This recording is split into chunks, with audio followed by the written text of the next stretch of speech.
in an objective type test of 90 question, so total number of questions is 90.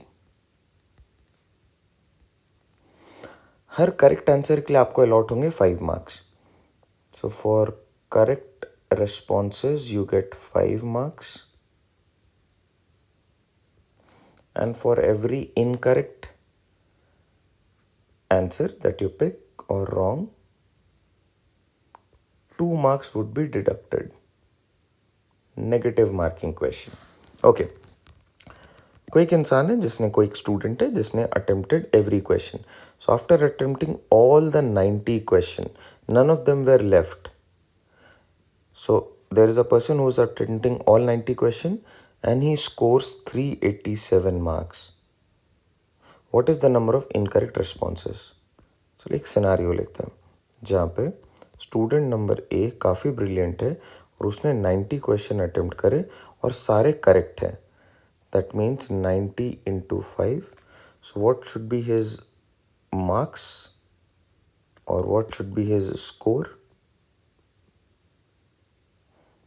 Wrong एक भी नहीं है, 0. So this is 450 marks. अगर सारे करेक्ट है तो उसको 450 आने चाहिए थे, बट एक्चुअली में उसे कितने मिले अब जो रिस्पॉन्स है वो भी देख लेते हैं. उसे मिल रहे हैं 387. तो अब पॉइंट आ रहा है 90 तो उसने अटेम्प्ट कर लिए हैं, तो ये सारे सही उसके नहीं हुए, कुछ गलत भी हुए हैं. इसको करने का तरीका क्या है, आप यहाँ पे सब्ट्रैक्ट करो. देखो कितने आ रही है, 63. दैट मीन्स 63 स्कोर इसका लेस हुआ है. अच्छा, फॉर एवरी करेक्ट क्वेश्चन उसको 5 मार्क्स मिल रहे थे and for every wrong answer उसके 2 मार्क्स डिडक्ट हो रहे थे.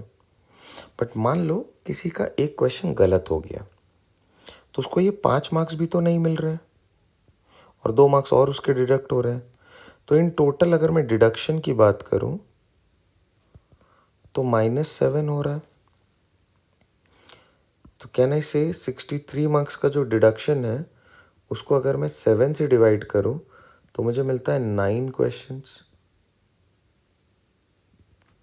And that is the correct answer. अब ज़रा इस चीज़ को समझ लेते हैं अपने लोग, ध्यान देना. मैं बोल रहा हूँ 9 क्वेश्चन इसके गलत हुए हैं, तो करेक्ट कितने हुए होंगे, 81.